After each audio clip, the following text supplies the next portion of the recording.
Alerta a todos los ciudadanos. El diputado Gerardo Fernández Noroña pretende robarse la Cámara de Diputados. Te preguntarás cómo es eso posible. La Cámara de Diputados tiene, entre muchos otros, dos órganos fundamentales para su conducción política. Precisamente la Junta de Coordinación Política, que es un órgano colegiado integrado por la presidencia de todos los partidos políticos que tienen una bancada dentro del Congreso. Y por otro lado, la mesa directiva de la Cámara de Diputados, cuya presidencia es la representación del Congreso mexicano. Diputados y senadores se ven representados por quien preside la Cámara. Estos dos órganos, a partir de la transición democrática y de haber superado la etapa del partido único, del partido de Estado, se buscaron equilibrios para que en ellos se vieran representadas todas las fuerzas políticas y que ninguna ocupara todo el poder del Congreso, atendiendo a la pluralidad. Entre ellos está que una misma fuerza no puede ocupar al mismo tiempo la presidencia de la Junta de Coordinación Política y la presidencia del Congreso o de la Cámara de Diputados en la mesa directiva. Esa es una de las medidas.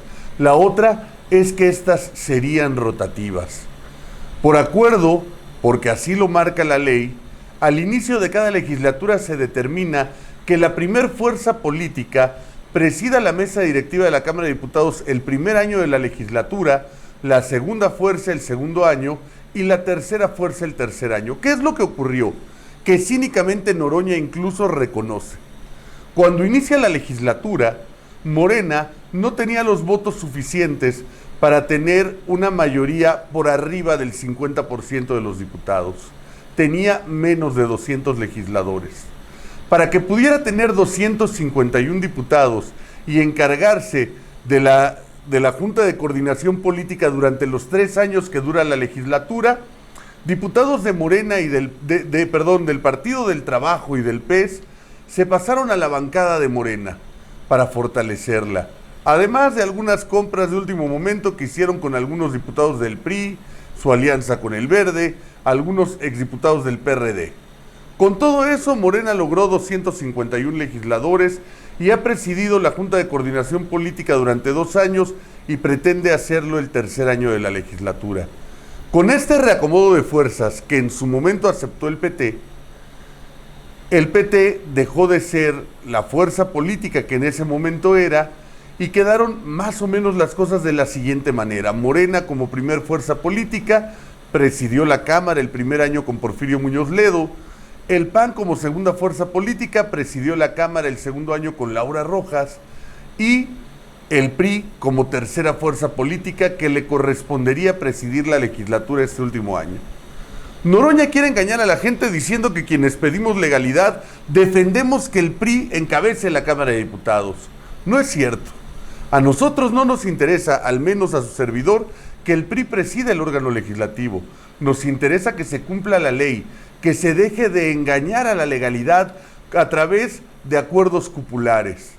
Y si la ley marcaba que la tercer fuerza política al momento de la inauguración de los trabajos de la Cámara fuera quien presidiera el tercer año legislativo y eso le corresponde al PRI, eso es lo que tienen que respetar.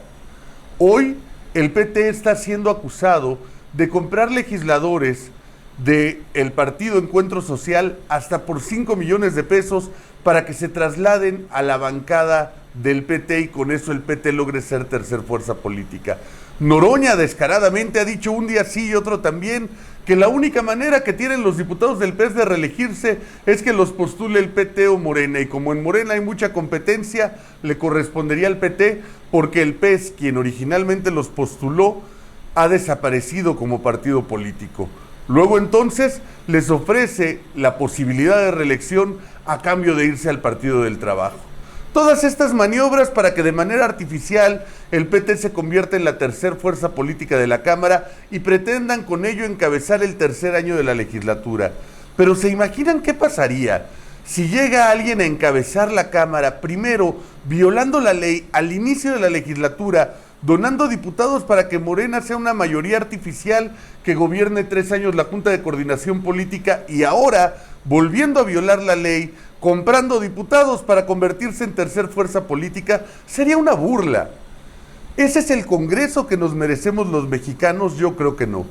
Y peor aún, cuando se plantea que quien puede encabezar es Gerardo Fernández Noroña. La presidencia de la mesa directiva de la Cámara de Diputados requiere institucionalidad, requiere un papel conciliador con las demás fuerzas políticas.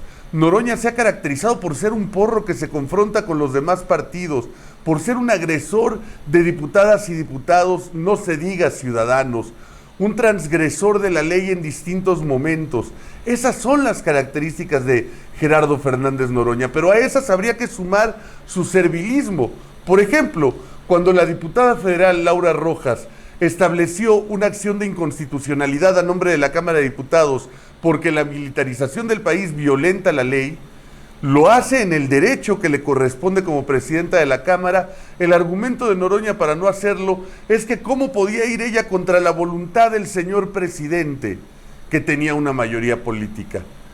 Es decir, a Noroña no le importa qué es legal o qué no es legal, le importa atender la voluntad del presidente.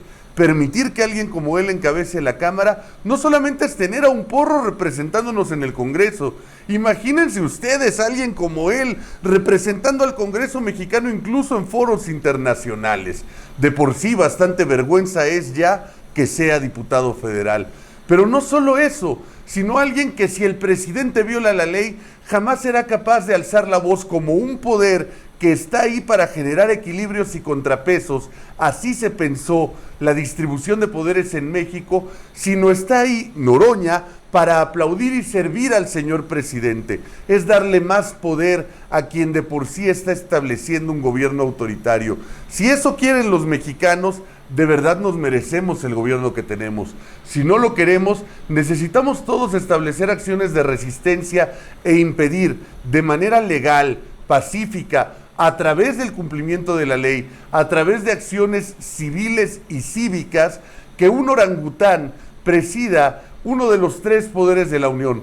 Ya bastante grave es que tengamos a otro orangután en la presidencia de la República.